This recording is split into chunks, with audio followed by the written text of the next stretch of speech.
Welcome to this video presentation here at Wimbledon Carriage Company. Here we have the Audi A4 Avant on a 71 plate. I'm going to start off by showing you around the outside of the car, and then we'll hop in and run through some of the controls on the inside of it. From the outside, you can see it's a 5-door car with alloy wheels and tinted windows. We're going to start off inside the boot area of the car first of all. As you can see, the tailgate on this car will open electronically. You can either do that from the tailgate or from the key itself.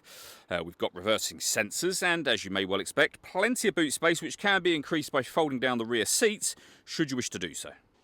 Okay, so we're just going to work our way back around to the front of the car, and then, as I mentioned, we'll hop in and run through some controls. Now that we've done a full circle of it though, firstly you can see the alloy wheels are all in pristine condition, as is the bodywork the whole way around the vehicle. Just briefly before we climb in, I think it's well worth seeing the interior from this exterior point of view. There's plenty to run through on the dashboard, so let's hop in and we'll do that now.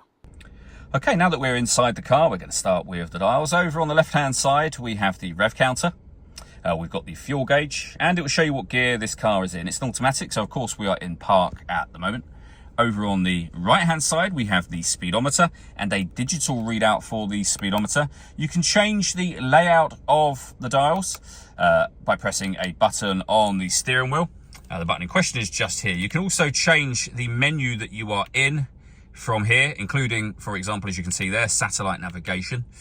You can see from this menu, the total miles on this car are 15,847. Also out on the steering wheel, we've got our stereo controls. We have the minus and plus pedals that you can change up and down a gear manually with this automatic gearbox. We have cruise control and speed limiter as well.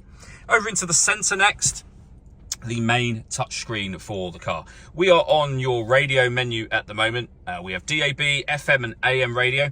You can come back to the home screen up in this top right-hand corner, access your radio there, media, so you can listen to your own music, and then source.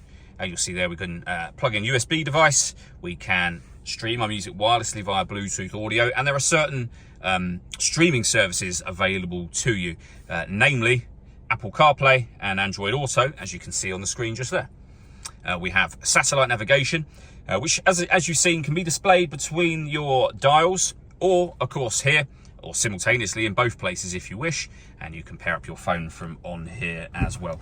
This car's got reversing sensors, but it's also got a 360 parking camera, so reversing camera and a bird's eye view image of exactly where the car is parked right now.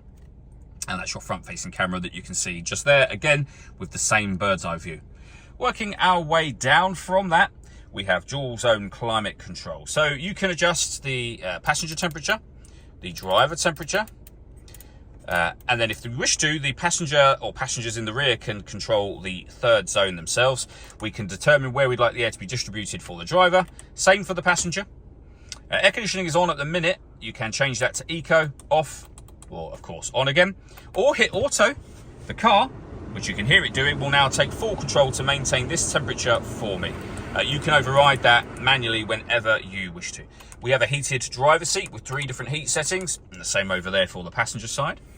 We can turn the screen off, turn the parking sensors on and off, turn the traction control on and off, and turn off the stop and start. This car is designed to cut out when it's stationary in traffic to save you fuel. That system is off when that light shows, and you can change the driving style, if you like, of the car. So you're able to put the vehicle into auto, so it decides for you. Comfort, efficiency, dynamic, or individual. And then under individual, you can customize the settings that are shown on the screen. We have 2 cup holders, the start and stop button for the car, USB input, and a 12-volt charging socket. And then the gear lever for the fully automatic gearbox, along with your main volume for the stereo. The last thing I wanted to mention is the panoramic glass roof. Firstly, we have a button that will open the sun blind all the way to the back of the rear seats. There's a separate button that will open this front section, so of course you can leave it like this, and as you can see for yourself, that lets in a huge amount of extra light to the cabin area. But as I say, that separate button will open the front section as a full sliding sunroof as well. The last thing I wanted to run through is the paperwork we hold for the car. So you can see the envelope just here has got the spare key in it, so 2 keys in total. The V5 registration document just there as well, showing that this is a 2-owner car from new. All that leaves me to say is thank you for taking the time to watch this video. If you'd like to come and see the car for yourself and have a test drive, or you'd like a live, bespoke video tour of the car, please feel free to give us a call here at Wimbledon Carriage Company. We'd love to hear from you soon.